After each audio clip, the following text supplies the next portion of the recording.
오늘은 출애굽기 33장입니다. 출애굽기 33장 우리 말씀 속에서 오늘도 하나님이 어떠한 분인지를 우리가 깨닫고 하나님 앞에 순종하는 귀한 믿음의 하루가 될 수 있기를 간절히 바랍니다.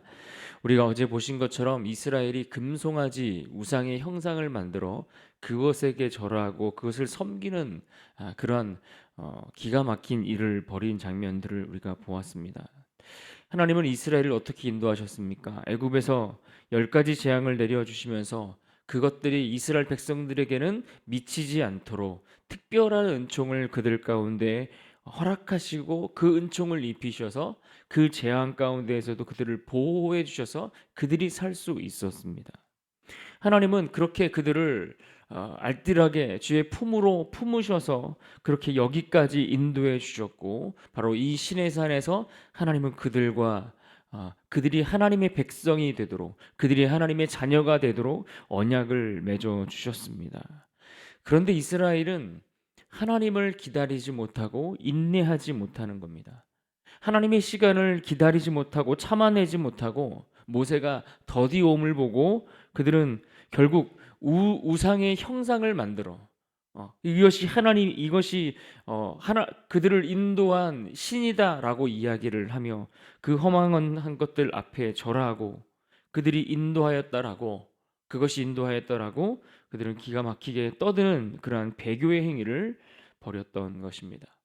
그것도 한두 사람이 아니라 국가적인 차원에서 온 국민들이, 국가 전체가 하나님을 배교하는 그러한 끔찍한 일들을 벌이게 되었습니다. 인도하심과 보호하심을 베푸셨던 그 하나님이 이제는 자기 백성을 치는 그러한 일들이 벌어지게 되었습니다. 우상 숭배의 깊은 늪에 빠져 여전히 헤어나올 줄 모르는 이들, 그들이 3천 명 가량이 이 일로 목숨을 잃게 되는 것을 우리가 보았습니다. 얼마나 이 상황 자체가 비참한 상황입니까?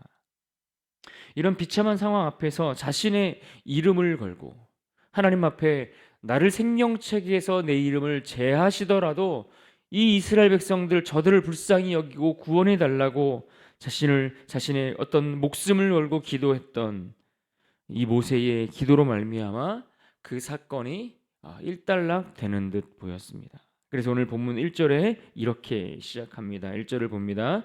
여호와께서 모세에게 이르시되 너는 내가 애굽 땅에서 인도하여 낸 백성과 함께 여기를 떠나서 내가 아브라함과 이삭과 야곱에게 맹세하여 내 자손에게 주기로 한 그 땅으로 올라가라.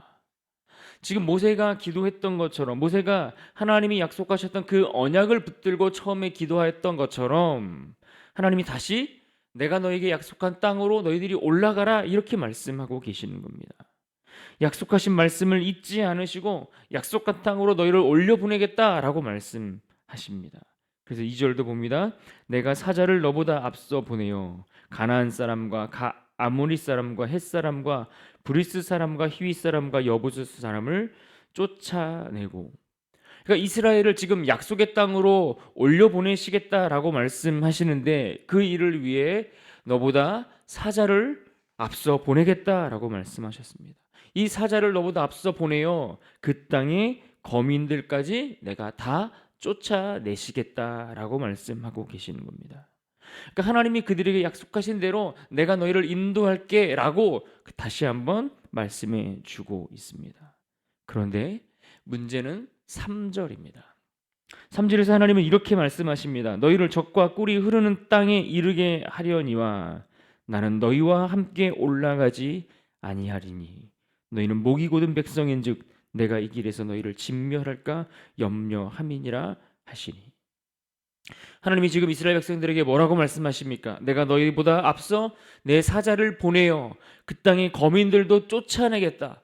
그리고 너희를 그 적과 꿀이 흐르는 그 약속의 땅으로 너희를 인도하여 올라가게 하겠다. 그런데 여기에 단서 조항이 하나 붙었습니다. 무엇입니까? 나는 너희와 함께 올라가지 아니하리니. 약속대로 인도하시고 너희에게 좋은 것들 주시고 원하는 것, 바라는 것 내가 다 채워주시겠다 말씀하고 있습니다. 다만 무엇이 빠졌습니까? 하나님이 빠졌습니다. 내가 너에게 좋은 거 다 줄게. 너희들이 원하는 거, 너희들이 바라는 거 내가 다 채워줄게. 그러나 나는 너희와 함께 갈 수 없어. 이렇게 하나님이 선언하고 계시는 겁니다. 여러분, 지금까지 하나님이 성막에 관한 말씀을 주셨습니다. 이 성막은 무엇입니까? 하나님이 너희 가운데 함께 하시겠다라고 약속하신 장소를 만들어 주시겠다는 겁니다. 그리고 내가 그곳에 너희와 함께 거하며 너희가 어디를 가든지 너희와 함께 가고 너희와 함께 동행하고 너희와 함께 모든 것들을 함께 하겠다라고 그것을 준비하시고 그것들을 선언하셨던 하나님입니다. 그런데 하나님이 뭐라고 말씀하십니까? 너희에게 좋은 집도 주고 좋은 차도 주고 넓은 넉넉한 환경도 주고 너희들이 충분히 사용할 수 있는 물질도 내가 다 허락할게. 그렇게 쾌적한 환경까지 다 줄 수 있어. 그런데 너희와 나와 함께 살지는 못할 거야. 그러니까 아버지가 마치 가족들을 위해 모든 좋은 것들을 다 준비해서 다 제공해 주고 나서 하는 얘기가 그런데 나는 너희랑 같이 살 수 없어. 가족들이 함께 살 수 없어. 이렇게 말하는 상황과 같은 상황이 벌어진 것입니다. 좋은 집, 좋은 차, 넉넉한 물질, 쾌적한 환경. 여러분, 이것이면 되는 겁니까? 그거면 우리가 하나님 없이도 살아갈 수 있고 그거 있으면 하나님 없이도 우리가 이 땅을 안전하게 살아갈 수 있는 것인가요? 우린 여기서 중요한 사실 하나를 기억하셔야 합니다. 우리가 받을 수 있는 복 가운데 가장 크고 가장 복된 것은 바로 하나님이 우리와 함께 하시는 복입니다. 하나님이 함께 하시면 그것이 우리가 누릴 수 있는 그 어떤 것보다 가장 귀하고 가장 값진 복을 우리가 누리게 되는 것임을 여러분 믿으셔야 합니다. 우리가 남들 부러워할 만한 환경이 아니더라도 우리에게 넉넉한 물질이 있지 못한다 할지라도 나의 아버지 되시는 그 하나님이 나와 함께하고 나와 동행하신다면 여러분 그것이 이미 가장 큰 복을 누리게 된 것인 줄 믿으시길 바랍니다. 하나님이 함께 하시면 되는 것 아닙니까? 우리에게 그 모든 것을 제공하실 수 있고 공급하실 수 있고 그 모든 것들을 손에 쥐고 계시는 그 하나님이 나와 함께 하시면 여러분 그것이 우리에게 복인 것입니다. 하나님과 함께하는 것 그 자체가 복이지. 세상에 무엇을 얻는다고 해서 무엇을 우리가 다 가지고 그것을 누린다고 해서 그것이 우리에게 복이 아님을 우리는 알아야 합니다.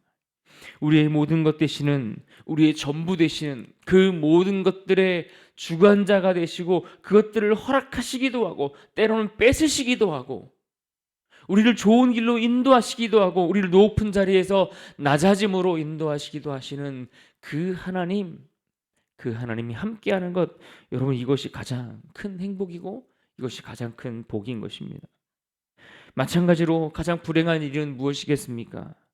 우리가 모든 것을 다 얻었다 할지라도 하나님이 우리와 함께 하시지 않는다면 우리가 모든 것을 다 누릴 수 있음에도 불구하고 우리가 가는 그 길에 하나님이 동행할 수 없다면 여러분 그것이 가장 큰 불행이요 그것이 가장 큰 저주인 것입니다. 돈을 잃어버린다고 해서 우리가 살지 못하는 것 아닙니다. 명예를 잃는다고 해서 그것이 우리에게 상심이 될 수는 있지만 그렇다고 여러분 우리가 그것이 모든 것을 잃어버리는 것은 아닌 겁니다. 사람을 잃는다고 해서 그것이 우리에게 주는 슬픔은 있겠지만 그러나 우리를 완전히 그것 때문에 불행해지는 것은 아닙니다. 우리를 가장 불행하게 만드는 것은 하나님의 임재를 누리지 못하는 것, 하나님이 우리와 함께하지 않는 것, 여러분 이것이 가장 큰 불행이고 안타까운 일인 것을 우리는 알아야 합니다. 다행히도 이스라엘은 이 사실을 조금이나마 눈치채고 그들은 이것을 알아가기 시작했던 것으로 보입니다. 하나님이 이것도 주고 저것도 주신다고 했을 때 그들은 신이 나고 기뻐서 즐거웠는데 가만히 보니 그 신났던 마음들, 기뻤던 마음들, 그러나 그것이 하나님이 함께하지 않는다는 그 말과 그 분위기에 그들은 내심 이것이 결국 그들에게 복이 아님을 그들은 알아가기 시작했습니다. 그래서 4절에 이와 같이 그들은 반응합니다. 백성이 이 준엄한 말씀을 듣고 슬퍼하여 한 사람도 자기의 몸을 단장하지 아니하니. 하나님이 지금 이들과 함께 올라가지 않겠다라고 선언하셨는데 그 이유가 무엇입니까? 하나님은 왜 이들과 함께 할 수 없다라고 말씀하셨습니까? 오늘 말씀에 보면 그들이 목이 곧은 백성이기 때문이다 이렇게 말씀했습니다. 너희가 목이 곧은 백성이라서 내가 너희와 함께 하다가 너희의 그 죄악된 너희의 교만한 그 고집스러움 때문에 내가 너희를 진멸할까 염려함이라 이렇게 말씀하고 계시는 겁니다. 그러니까 무슨 말입니까? 여전히 그들의 죄의 문제가 완전히 다 해결된 줄 알았는데 아직 그들이 범한 그 죄의 문제가 여전히 남아있고 완전히 해결되지 않았음을 우리가 볼 수 있습니다. 여전히 그들 가운데 정리되어야 할 죄의 문제가 남아있기 때문입니다. 그래서 하나님은 이들에게 요구합니다. 하나님께서 무엇인가를 그들에게 말씀하시는데 여러분, 하나님이 우리에게 무엇인가를 말씀하시고 무엇인가 우리에게 요구하는 것이 있다라는 것은 무엇입니까? 아직 우리에게 희망이 있다라는 것을 말씀하는 겁니다. 하나님이 왜 우리에게 말씀하시고 무엇인가를 우리에게 요구하십니까? 하나님께 돌아설 수 있는 기회를 주시는 겁니다. 우리가 범죄하여 연약하여 하나님 앞에 부끄러운 모습을 가지고 살아갈 때에 하나님이 그나마 우리를 향하여 무엇인가를 기대하시고 요구하신다는 것은 우리가 다시 살 길을 하나님께서 마련해 주고 계시다라는 의미인 겁니다. 순종할 수 있는 기회, 돌아설 수 있는 기회, 돌이켜 그 죄를 씻고 하나님 앞에 나아갈 수 있는 길을 열어주시기 위해서 요구하시고 말씀하시는 것입니다. 그러므로 하나님이 우리에게 말씀하실 때에 우리가 듣고 순종할 수 있어야 합니다. 하나님이 말씀하실 때에 그 말씀을 듣고 반응하실 수 있어야 합니다. 여러분, 하나님은 그들과 함께 하시지 않겠다라고 말씀하신 그 말씀은 결국 그들로 하여금 회개를 촉구하시는 하나님의 본심, 그 마음이 그 안에 깔려 있다라는 것입니다.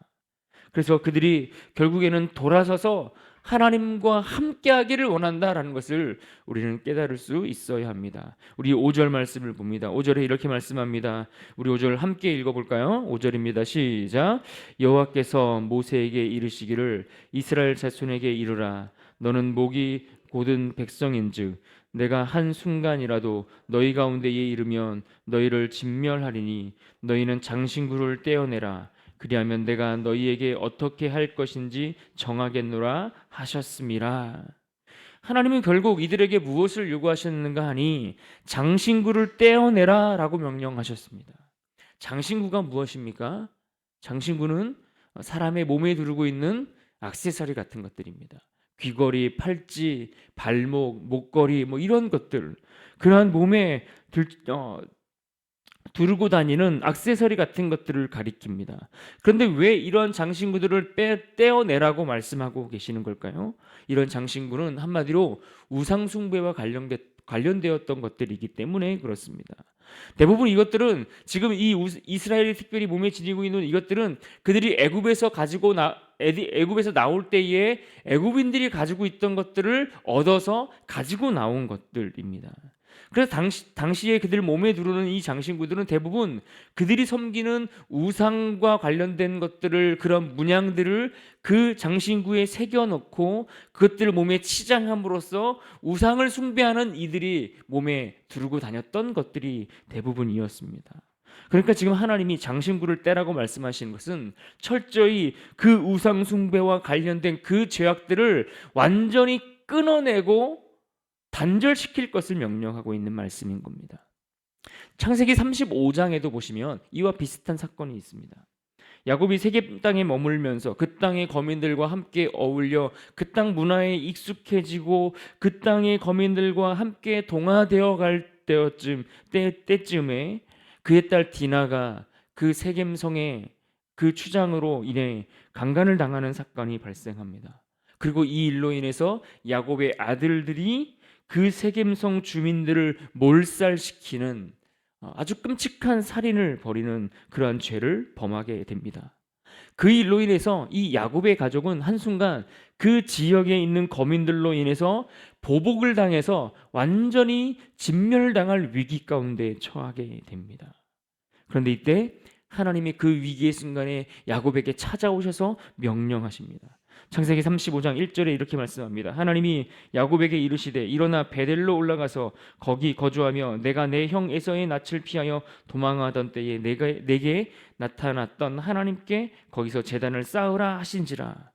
그러면서 이어서 4절에 이렇게 말씀하셨습니다. 그들이 자기 손에 있는 모든 이방 신상들과 자기 귀에 있는 귀고리들을 야곱에게 주는지라. 야곱이 그것들을 세겜 근처 상수리 나무 아래에 묻고.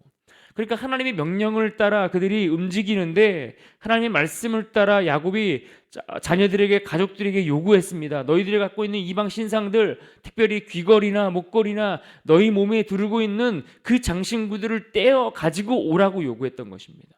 그리고 실제로 이것들을 걷어서 그들이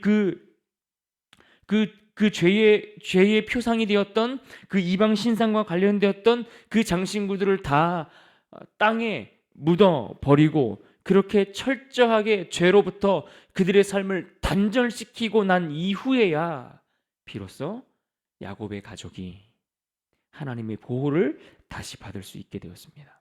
그래서 창세기 35장 5절에 보면 이렇게 말씀합니다. 그들이 떠났으나 하나님이 그 사면 고울들로 크게 두려워하게 하였으므로 야곱의 아들들을 추격하는 자가 없었더라. 여러분, 그렇습니다. 우리 성도 개인이나 혹은 교회가 하나님과 동행하기를 원하고 하나님과 함께하기를 원하고 하나님의 임재를 더 깊이 경험하기를 원한다면 우리는 우리의 삶을 점검하여 정결한 삶이 되도록 우리의 삶을 잘 정돈할 수 있어야 합니다. 하나님의 돌보심을 받기를 원하십니까? 하나님의 인도하심을 받기를 원하십니까? 우리의 삶을 하나님이 함께 하실 만한 정결한 삶으로 잘 정돈할 수 있기를 부탁드립니다. 하나님께서 나와 함께 하실 수 있도록 더러운 죄를 끊어내야 하는 겁니다. 하나님이 우리 삶 가운데 동행하실 수 있도록 그리스도의 그 보혈의 십자가를 의지하여 그분 앞에 나아갈 수 있어야 합니다. 나를 위해 흘려주신 그 보혈로 나를 씻어주시고 그 십자가의 은혜로 오늘도 우리를 덮어주시기를 그 십자가 앞에 나아가 엎드려 간구해야 합니다. 이것이 선행되어야 그래야 비로소 그럴 때에 하나님이 우리와 함께 하시고 우리를 인도하십니다. 우리가 할 수 있는 것은 이것이 전부입니다. 여러분, 생각해 보십시오. 아무리 사람이 많이 모이고 아무리 건물이 반듯하고 멋지게 건축하고 재정도 넉넉한 그러한 교회의 모습이라 할지라도 하나님의 임재가 없는 교회, 하나님이 함께 하시지 않는 예배, 하나님이 우리 가운데 거하시지 않는 그러한 인생, 그러한 교회, 그러한 삶을 살아간다면 여러분, 그것이 무슨 의미가 있겠습니까? 우리가 모든 것을 다 가졌어도 하나님이 없으면 아무것도 아닌 것이 되는 것을 우리는 알아야 합니다. 그래서 지금 이 모세는 다시 하나님을 대면하여 나아갑니다. 임시 처소로 지었던 그 회막으로 나아가 하나님을 대면하며 또다시 모세는 엎드려 기도합니다. 어제 본 말씀에 이어서 모세가 세 번째 중보하며 기도하는 장면을 봅니다. 12절과 13절입니다. 모세가 여호와께 아뢰되 보시옵소서, 주께서 내게 이 백성을 인도하여 올라가라 하시면서 나와 함께 보낼 자를 내게 지시하지 아니하시나이다. 주께서 전에 말씀하시기를 나는 이름으로도 너를 알고 너도 내 앞에서 은총을 입었다 하였사온즉 내가 참으로 주의 목전에 은총을 입었사오면 원하건대 주의 길을 내게 보이사 내게 주를 알리시고 나로 주의 목전에 은총을 입게 하시며 이 족속을 주의 백성으로 여기소서. 모세가 하나님 앞에 드렸던 중보의 기도 내용들을 보면 그는 첫 번째로 기도할 때에 하나님의 언약의 말씀, 하나님의 약속을 기억하며 그 약속을 근거로 하나님 앞에 기도했던 것을 봅니다. 그리고 두 번째로 그가 기도했을 때에는 나의 이름을 생명책에서 제하고서라도 저들을 구원해달라고 자신의 목숨을, 자신의 생명을 하나님 앞에 내어 걸고 드리는 기도를 드렸습니다. 그리고 지금 오늘 본문 속에서 그가 마지막 세 번째로 드렸던 기도는 무엇입니까? 하나님의 은총에 기대어 드리는 기도입니다. 모세는 지금 하나님 앞에 기도하는데 하나님의 은총에 호소하는 기도를 드리고 있습니다. 자신의 공로를 내세우는 것이 아닙니다. 하나님, 내가 하나님 앞에 이런 일들을 하지 않았습니까? 하나님, 내가 하나님을 위해 이렇게 살아가지 않았습니까? 나의 어떤 의로움을, 내가 하나님 앞에 행한 일들을 자랑하며 그 하나님 앞에 나의 그 어떠함을 근거로 기도한 것이 아니라 하나님이 베푸셨던 은혜, 하나님이 베푸실 그 은총, 그것에 깃대어 호소하며 기도하고 있는 겁니다. 여러분, 하나님의 마음을 움직이는 기도는 무엇일까요? 우리가 하나님의 마음을 움직이는 기도가 있다면 그 기도는 아마 이와 같은 기도일 것입니다. 하나님의 무한한 은총에 깃대어 그 은혜에 엎드려 기대어 기도하는 것, 그것이야말로 하나님의 마음을 움직일 수 있는 기도 아니겠습니까? 여러분, 우리가 하나님의 은총을 제외하고 하나님의 은총이 아닌 그 무엇을 근거로 하나님 앞에 나아갈 수 있겠습니까? 하나님이 예수 그리스도를 통해 우리에게 베풀어 주신 그 은총에 깃대어 그것에 의지할 때에만 우리가 하나님 앞에 나아갈 수 있는, 그 은총이 아니고는 주님 앞에 나아갈 수 없는, 그저 우리는 죄인에 불과한 존재들 아닙니까? 하나님의 은총에 깃대어 기도했을 때에 비로소 하나님이 응답하십니다. 14절을 봅니다. 여호와께서 이르시되 내가 친히 가리라, 내가 너를 쉬게 하리라. 그러고는 주의 영광을 보여주시겠다라고 말씀하시면서 또 이 말씀도 덧붙여 주셨습니다. 19절입니다. 여호와께서 이르시되 내가 내 모든 선한 것을 내 앞으로 지나가게 하고 여호와의 이름을 내 앞에 선포하리라. 나는 은혜 베풀 자에게 은혜를 베풀고 긍휼히 여길 자에게 긍휼을 베푸느니라. 이제는 하나님께서 그들과 함께 가시겠다라고 말씀하십니다. 내 이름을 내 앞에 선포하겠다라고 말씀하셨습니다. 그리고 은혜 베풀 자에게 은혜를 베풀고 긍휼을 베풀 자에게 긍휼을 베푸시겠다라고 약속해 주셨습니다. 그러므로 오늘 우리는 이 말씀들을 통해 오늘 하나님께서 은총을 베풀어 주셨던 그 말씀들을 다시 한번 기억할 때에 오늘 14절의 말씀을 한 번 더 보시면서 이 말씀을 붙들고 승리하는 하루가 될 수 있기를 원합니다. 여호와께서 이르시되 내가 친히 가리라, 내가 너를 쉬게 하리라. 사랑하는 여러분, 오늘 이 하루를 살아갈 때에도 우리가 다른 것을 구하지 않고 하나님이 우리와 함께 하시는 그 은혜를 구할 수 있기를 부탁드립니다. 하나님의 동행을 구하며 나아갈 때에 그 동행을 통하여 이 세상 가운데 구별된 자로 살아갈 수 있기를 바랍니다. 나의 의로움을 인해서가 아니라 하나님의 은총에 깃대어 기도하며 나아갈 때에 내가 친히 함께 가리라 말씀하시는 그 응답을 얻고 이 한날도 하나님과 동행하는 복된 하루를 누릴 수 있기를 주님의 이름으로 축원합니다.